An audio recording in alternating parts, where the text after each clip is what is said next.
Hello दोस्तों, क्या हाल है। तारीख आज 31 मई 2026 महीने का आखिरी दिन संडे रविवार हो गया। हिंदी तिथि ज्येष्ठ पूर्णिमा। और आइए बात करते हैं आज के मुख्य समाचार में देश भर की तमाम बड़ी खबरों पर नजर डालते हैं। देखिए दोस्तों, एक तो आज के दिन को दुनिया भर में विश्व तंबाकू निषेध दिवस यानी वर्ल्ड नो टोबैको डे के रूप में मनाया जाता है। खास करके युवा पीढ़ी को तंबाकू और निकोटीन के खतरों से बचाने के लिए विश्व स्वास्थ्य संगठन डब्ल्यू की तरफ से यह पहल की जाती है हर साल। चलिए आगे बढ़ते हैं खबरों में। सबसे पहले आज के कुछ बड़े इवेंट देख लेते हैं। तो देखिए, एक तो आज महीने के आखिरी रविवार के मौके पर प्रधानमंत्री नरेंद्र मोदी 31 मई को मन की बात का कार्यक्रम आयोजित करेंगे। यह मन की बात का 134वां एपिसोड होगा। सुबह 11 बजे प्रसारित होगा। पीएम मोदी ने सभी देशवासियों को यह कार्यक्रम सुनने के लिए आमंत्रित किया है। वहीं आज की जो ज्येष्ठ पूर्णिमा है, यह भी बहुत ही खास पूर्णिमा तिथि है क्योंकि यह अधिक मास की पूर्णिमा तिथि है। तो आज इस पूर्णिमा के मौके पर 31 मई को दुर्लभ ब्लू मून की खगोलीय घटना देखने को मिलेगी। हालांकि ब्लू मून इस घटना का नाम है, लेकिन इसके बावजूद चंद्रमा नीले रंग का नहीं दिखेगा, बल्कि यह एक तरह की असामान्य पूर्णिमा की घटना होती है। हालांकि आज चांद पूर्ण चमकीला दिखाई देगा अगर मौसम साफ रहा तो। चलिए अगला अपडेट देखिए। आज 31 मई से लेकर 5 जून तक अब जम्मू कश्मीर में रहेगा 8वां वेतन आयोग। SKICC में 1 जून को कर्मचारियों की समस्याएं, सुझाव वगैरह सुनेंगे। 8वां केंद्रीय वेतन आयोग की जो टीम है, वह अब जम्मू का दौरा करेगी। इस दौरान वेतन आयोग कर्मचारियों, यूनियनों और सरकारी विभागों से सुझाव व मुद्दे सुनेगा। वहीं छत्तीसगढ़ के मुख्यमंत्री विष्णुदेव साह आज 31 मई को दुर्ग में 259 करोड़ के विकास कार्यों का लोकार्पण और भूमि पूजन करेंगे। और हरियाणा में ग्रामीण सफाई कर्मचारियों की हड़ताल भी 31 मई तक के लिए बढ़ चुकी है। पक्के रोजगार की मांग को लेकर कर्मचारियों ने सिंचाई मंत्री श्रुति चौधरी के आवास का घेराव करने की भी चेतावनी दी है। 15 दिनों से हड़ताल पर हैं यह कर्मचारी। और आज 31 मई को यूपी बीएड प्रवेश परीक्षा भी आयोजित होने जा रही है। वहीं भारतीय किसान यूनियन ने भी आंदोलन की चेतावनी दी। उत्तर प्रदेश में कई जिलों में सरकार को 31 मई तक का समय दिया। बिजली आपूर्ति बढ़ाने की किसानों की मांग है। बीते दिन भी किसान आंदोलन देखने को मिला। राजस्थान के कई जिलों में किसानों ने रेलवे ट्रैक रोका। गेहूं खरीद को लेकर किसान यह आंदोलन कर रहे हैं। 2 दिन से धरने पर थे। अचानक ट्रेन रोकने पहुंचे, नारेबाजी और विरोध प्रदर्शन भी किया। यह हनुमानगढ़ जिले की तस्वीरें आप देख सकते हैं। और चंडीगढ़ वासियों के लिए बड़ा अपडेट है।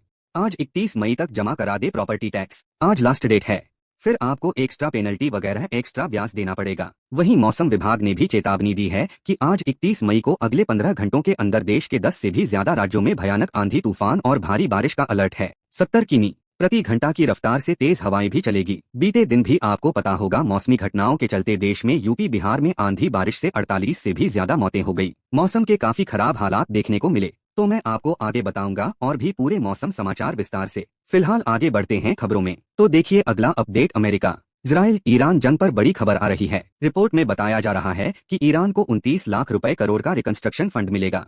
अमेरिकी कंपनियां ईरान में निवेश करेगी। और डोनाल्ड ट्रंप यह भी बोले कि ईरान के परमाणु कार्यक्रम पर भी सहमति बनी है।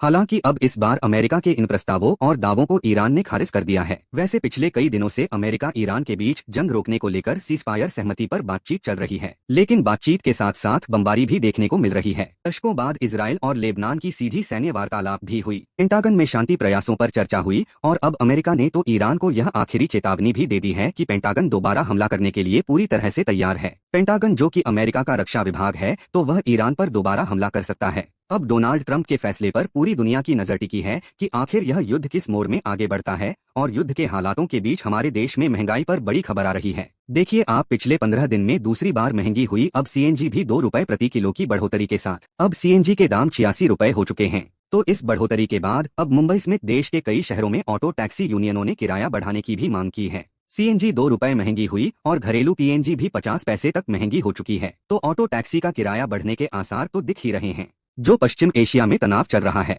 इसके चलते हमारे देश में पेट्रोल डीजल पहले ही महंगा हो चुका है। दूध, खाद्य तेलों के साथ अब यह CNG भी वापस महंगी हुई है। चलिए दोस्तों अगला अपडेट देखिए। LPG संकट के बीच केंद्र सरकार ने सभी देशवासियों से कहा कि अगर आपके घर में अतिरिक्त गैस सिलेंडर, गैस कनेक्शन है तो तुरंत सरेंडर करें। एक घर में अब सिर्फ एक ही LPG कनेक्शन दिया जाएगा। सरकार 1 जून कल से ही इस नियम पर और सख्ती से पाबंदियां लागू करने जा रही है।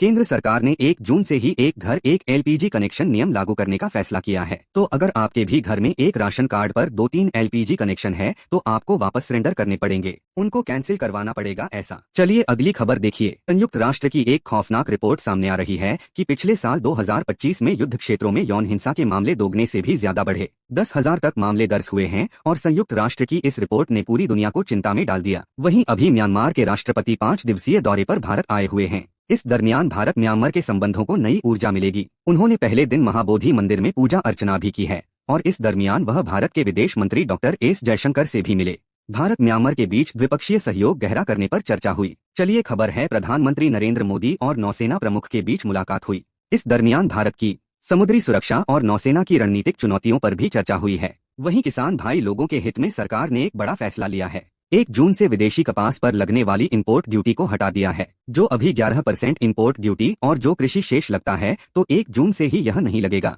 केंद्र सरकार के इस कदम से वस्त्र उद्योग को राहत मिलेगी, इनपुट लागत कम होगी और घरेलू किसानों के हितों को भी ध्यान में रखा जाएगा। यह सरकार का कहना है। 1 जून से लेकर अभी 30 अक्टूबर तक के लिए कपास के आयात पर सभी सीमा शुल्क माफ कर दिए हैं। इसके अलावा गन्ना की खेती करने वाले किसान भाई लोगों के लिए भी बड़ी खबर आ रही है कि सरकार ने रोका 60 साल पुराने नियम को बदलने वाला ड्राफ्ट। केंद्र सरकार ने गन्ना नियंत्रण आदेश 2026 के मसौदे को वापस ले लिया है। यह निर्णय राज्य सरकारों और हितधारकों की आपत्तियों के बाद लिया गया है, जिसमें एथेनॉल और खानसारी इकाइयों को नियमन के दायरे में लाने का जो प्रस्ताव था केंद्र सरकार का, जिसका किसानों ने भी विरोध किया था। तो अब आखिरकार केंद्र सरकार ने इस नियम को प्रस्ताव को वापस हटा दिया है। चलिए दोस्तों अगली खबर देखिए। बेटियों को कैंसर से बचाने के लिए बंगाल सरकार ने बड़ी पहल की है। पश्चिम बंगाल में शुरू हुआ मुफ्त HPV वैक्सीनेशन अभियान भी। पश्चिम बंगाल के मुख्यमंत्री शुभेंदु सरकार की तरफ से किशोरियों के स्वास्थ्य संरक्षण के लिए यह अभियान लगाया गया है, जिसके तहत 14 साल की आयु पूरी कर चुकी सभी लड़कियों को HPV वैक्सीनेशन किया जाएगा। टीका लगाया जाएगा सर्वाइकल कैंसर से बचाव के लिए। और बड़ी खबर है, राजधानी दिल्ली में बड़ी आतंकी साजिश नाकाम हुई। ISI और अंडरवर्ल्ड से जुड़े 9 संदिग्ध लोगों को गिरफ्तार किया है। यह रेलवे स्टेशन, एयरपोर्ट इस तरह के पब्लिक प्लेसेस को निशाने पर लेने वाले थे। दिल्ली में ISI और दाऊद नेटवर्क से जुड़े 9 लोग अरेस्ट हुए हैं। धार्मिक स्थलों से लेकर सरकारी इमारतों तक हमला करके ब्लास्ट से उड़ाने की इनकी साजिश थी, जो नाकाम हुई। इनके पास से पाकिस्तानी हथियार भी बरामद हुए हैं। वहीं देखिए, केरलम, कर्नाटक, तमिलनाडु में भी 19 जगहों पर NIA ने छापेमारी की। मलपुरम में अवैध विस्फोटक बरामदगी के मामले के बाद एक्शन लिया। सप्लाई नेटवर्क और कनेक्शन भी खंगाले। और देखिए, नीति आयोग का कहना है कि साल 2035 तक $150 अरब की सेमीकंडक्टर मूल्य श्रृंखला बनाने का लक्ष्य रखें। उद्योग जगत से, कारोबार जगत से नीति आयोग ने यह अपील की है। और भारत की इकोनॉमी पर भी एक रिपोर्ट सामने आ रही है कि तेल महंगाई और कमजोर मानसून की वजह से भारत की अर्थव्यवस्था को बड़ा खतरा है। वित्त मंत्रालय की तरफ से यह चेतावनी दी गई कि आने वाला समय प्रमुख जोखिम वाला समय रह सकता है। दुनिया में चल रहे युद्ध के हालात और इस साल जो अल्नो आएगा इस वजह से। और खबर देखिए दोस्तों, कॉकरोच जनता पार्टी पर पहली बार RSS का रिएक्शन सामने आया। RSS नेता सुनील आम्बेकर ने कहा कि भारत का जैन जी बेहद आशावादी हैं और देश पर उनका अटूट विश्वास भी है। वे संवैधानिक ढांचे के भीतर रहकर काम करते हैं और उन्होंने कहा कि लोकतंत्र में मुद्दों को सुलझाने के यही तरीके होते हैं। और खबर है, भारत के युवा क्रिकेटर वैभव सूर्यवंशी होंगे झारखंड स्वास्थ्य विभाग के ब्रांड एम्बेसडर। झारखंड के स्वास्थ्य मंत्री इरफान अंसारी की तरफ से यह बड़ी घोषणा की गई है। और वैभव सूर्यवंशी की इस उपलब्धि पर खुद बॉलीवुड एक्टर अमिताभ बच्चन ने भी उनकी तारीफ करते हुए लिखा कि इस उम्र में तो हम गुल्ली डंडा भी नहीं खेल पाते थे, जबकि वैभव आज नेशनल लेवल पर क्रिकेट खेल रहे हैं। यह देख सकते हैं बच्चन साहब का ट्वीट, क्योंकि दोस्तों अभी तो वैभव सूर्यवंशी की उम्र मात्र 15 साल है और यह देश के जाने माने क्रिकेटर बन चुके हैं। मेनी कांग्रेट्स इनको यह नई उपलब्धि के लिए। अब झारखंड के स्वास्थ्य विभाग के ब्रांड एम्बेसडर भी होंगे यह। और भारत के डिजिटल ग्रोथ पर एक रिपोर्ट सामने आ रही है दोस्तों की दुनिया की 5वीं सबसे बड़ी डिजिटल इकोनॉमी बना हमारा देश भारत। जर्मनी, फ्रांस, जापान और कनाडा, इन 4 देशों के बाद 5वें नंबर पर भारत का नाम आता है। AI इंडेक्स में भी भारत का चौथा स्थान रहा। Indian council for research on international economic relations की तरफ से जारी रिपोर्ट के मुताबिक डाटा आप देख सकते हैं। तो यह रिपोर्ट बता दें कि आज हमारे देश में डिजिटल इंडिया के क्षेत्र में अच्छी खासी तरक्की हुई है। रिपोर्ट में देखिए, आज हमारे देश की महिलाएं, भारतीय लड़कियां महिलाएं भी खूब इंटरनेट का इस्तेमाल कर रही हैं।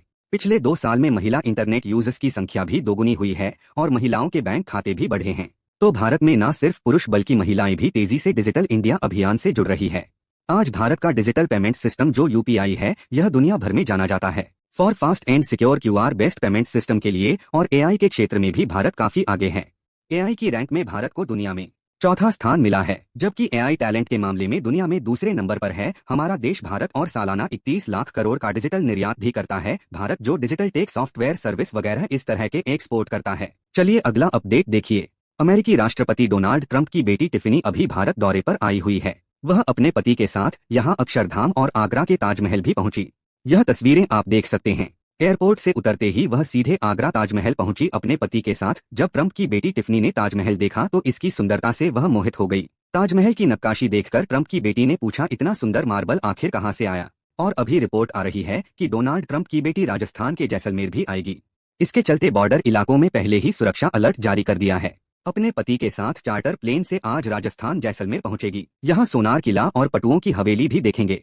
चलिए बड़ी खबर देखिए दोस्तों। टीवी चैनलों को बड़ा झटका लगा दिल्ली हाई कोर्ट से। हाई कोर्ट ने अपने आदेश में कहा कि अब हर घंटे अधिकतम केवल 12 मिनट ही विज्ञापन दिखा सकेंगे टीवी चैनल। जो ट्राई का यह पहले ही नियम था, इसको चुनौती दी थी टीवी चैनल इंडस्ट्री ने, लेकिन हाई कोर्ट ने ट्राई का फैसला बरकरार रखा तो यह नियम लागू रहेगा। वहीं खबर है, उत्तर प्रदेश में कक्षा 5वीं से लेकर 8वीं तक एनसीईआरटी पाठ्यक्रम लागू करने की तैयारी की जा रही है। अंग्रेजी किताबों में भी बदलाव होगा। यूपी शिक्षा विभाग यह प्लान कर रहा है। और वैसे उत्तर प्रदेश में बिजली उपभोक्ताओं को भी 440 वोल्ट का बड़ा झटका लगने वाला है, क्योंकि उनके बिजली बिल में बढ़ोतरी होगी। अगले महीने जून से ही यह बढ़ी हुई नई दरें लागू होगी। उत्तर प्रदेश में बिजली महंगी इसलिए होने जा रही है क्योंकि यूपी सरकार 10% तक फ्यूल सरचार्ज बढ़ा दिए हैं। उत्तर प्रदेश पावर कॉर्पोरेशन प्रबंधन की तरफ से इस बारे में आदेश भी जारी कर दिया है। और हाँ दोस्तों, छोटी सी रिक्वेस्ट आपसे यह है कि अगर आप आरके न्यूज चैनल से अभी तक भी जुड़े नहीं हो तो जुड़ जाइए। चैनल को सब्सक्राइब करके बेल आइकॉन जरूर दबा देना और इस वीडियो पर एक लाइक और शेयर भी कर देना, ताकि आपको रोजाना की ताजा खबरें, महत्वपूर्ण मुख्य समाचार, काम के न्यूज अपडेट सबसे पहले आपके मोबाइल पर मिलते रहेंगे। ओके, और चलिए बिना टाइम वेस्ट किए सीधा आगे बढ़ते हैं मौसम अपडेट में। तो देखिए दोस्तों, हमारे देश में प्री मानसून बारिश का भयानक कहर देखने को मिल रहा है। राजस्थान के 5 जिलों में रेतीला बाउंडर तूफान आया। दिन में भी अंधेरा सा छा गया। तो वहीं उत्तर प्रदेश, बिहार में आंधी बारिश से 48 लोगों की मौतें हो गई पिछले 24 घंटों में। राजधानी दिल्ली में अभी बीते दिनों भीषण गर्मी का कहर भी देखने को मिला। हीट वेव के बीच हर दिन औसतन 5 लोगों की मौतें हुई। अकेले मई महीने में अब तक 157 बेघर लोगों की मौतें हो चुकी हैं, भयानक गर्मी के हालातों की वजह से। हालांकि क्योंकि अभी धीरे धीरे वापस प्री मानसून बारिश की गतिविधियां शुरू हो रही हैं, इस वजह से आने वाले कुछ दिनों तक मौसम विभाग का कहना है कि गर्मी कम पड़ेगी। कुछ अलग अलग राज्यों की मौसमी स्थितियां देखिए। पहले तो आप राजस्थान के 9 जिलों में रेतीला बवंडर तूफान आया। राजधानी जयपुर में ओले भी गिरे। पाली में पेड़ गिरने से एक बच्चे की मौत हो गई। कई जगहों पर बाइक सवार भी घायल हो गए। राजस्थान में रेतीले तूफान की वजह से पीली काली आंधियां भी चली। यह रेत के बाउंड्री की तूफान की कुछ तस्वीरें आप देख सकते हैं। आंधी और बारिश से जनजीवन बेपरी हुआ। अभी भी राजस्थान के 10 जिलों में रेड अलर्ट हैं। 70 किमी घंटा की रफ्तार से तेज हवाएं चलेगी और आज भी आधे से ज्यादा राजस्थान में बारिश की चेतावनी है। मध्य प्रदेश में देखिए, छिंदवाड़ा में ओले गिरे। ऊना में एक मंदिर पर बिजली गिर गई। मध्य प्रदेश के भी 20 शहरों का तापमान 40 डिग्री से नीचे पहुंचा। बारिश की वजह से 3 दिन में 12 डिग्री तक तापमान में गिरावट हुई है और अगले 2-3 दिन तक बारिश का सिलसिला जारी रहेगा। यूपी में बारिश ने काफी कहर मचाया। 8 शहरों में आंधी बारिश और 75 जिलों में सभी डिस्ट्रिक्ट में अलर्ट है। मुरादाबाद और बहराइच में सड़कों पर भी पानी भर गया। अकेले यूपी में पिछले 24 घंटों में 31 लोगों की मौतें हो गई हैं और बिहार में भी यूपी की तरह आंधी बारिश और बिजली गिरने से 17 लोगों की जान चली गई। खराब मौसम की वजह से 4 फ्लाइट डाइवर्ट की गई। 18 फ्लाइट लेट हुई। कई जगहों पर ट्रेनें भी फंसी। आज भी बिहार के 25 जिलों में तेज बारिश का अलर्ट है। और पंजाब की यह घटना देखिए, छत गिरने से एक दंपति घायल हो गया। एक जगह मोबाइल टावर भी गिर गया। आंधी से अमृतसर में भी कई जगहों पर पेड़ टूटे। मोहाली, जालंधर में तेज बारिश हुई। 6 जिलों में कोहरे का भी अलर्ट है। झारखंड में भी आंधी बारिश और बिजली गिरने से 4 लोगों की मौत हो गई। पिछले 24 घंटों में 8-9 डिग्री तक तापमान गिरा है और अब 15 जून तक झारखंड में प्रदेश में मानसून की एंट्री होने की संभावना है। लेकिन पिछले 24 घंटों में झारखंड में भी आकाशीय बिजली का कहर काफी ज्यादा देखने को मिला। 5-6 लोगों की मौत की खबर है। आज भी 13 जिलों में भारी बारिश की चेतावनी है। और छत्तीसगढ़ में देखिए, कोरबा में पेड़ की ढाल गिरने से 3 लोगों की जान चली गई। आंधी तूफान से बचने के लिए यह पेड़ के नीचे रुके थे। रायपुर में भी तेज हवाएं चली। रायगढ़, पेंड्रा वगैरह में बादल बरसे हैं। पहाड़ी राज्यों की बात करें तो हिमाचल प्रदेश में बारिश से तापमान में एकदम से भारी गिरावट देखने को मिली है। हालांकि यहाँ भी मौसम विभाग का कहना है कि मानसून में नॉर्मल से कम बादल बरसेंगे। और बात करें उत्तराखंड राज्य की तो उत्तराखंड में आज भी बारिश हुई। इस वजह से लोगों को गर्मी से राहत मिली। मौसम मुसीबत बन रहा। एक जगह ट्रैक पर पेड़ गिरने से ट्रेनें प्रभावित हुई। देहरादून में पार्क की दीवार ढह गई। 5 जिलों में बारिश चल रही है, उत्तराखंड में भी। बाकी दोस्तों, आज भी देश के 15 से ज्यादा राज्यों में भारी बारिश का अलर्ट है। यह मध्य भारत के मानचित्र में आप देख सकते हैं। जहां जहां यह ऑरेंज एरिया आपको दिख रहा है, यहाँ ऑरेंज चेतावनी है, ऑरेंज अलर्ट है। और अभी 6 दिन से मानसून जो है वह एक ही जगह है, श्रीलंका में अटका हुआ है। इस वजह से हमारे देश में मानसून देरी से आ रहा है। बाकी अगले 2 दिन देश भर में मौसम की संभावित गतिविधियां क्या रह सकती हैं, जिसकी जानकारी आप देख सकते हैं। आज 31 मई और कल 1 जून को देश के अधिकांश राज्यों में बारिश का सिलसिला जारी रहेगा। और इसी के साथ ही अगर आपको वीडियो अच्छा लगा तो इसे लाइक करना, शेयर भी करना। आरके न्यूज चैनल को सब्सक्राइब करके बेल आइकॉन जरूर दबा देना। रोजाना ऐसी इन्फॉर्मेटिव जानकारियां, महत्वपूर्ण समाचार देखते रहने के लिए। ओके, ख्याल रखिएगा अपने आप का, अपने परिवार का। मिलेंगे अगले नेक्स्ट अपडेट में, तब तक के लिए जय हिंद।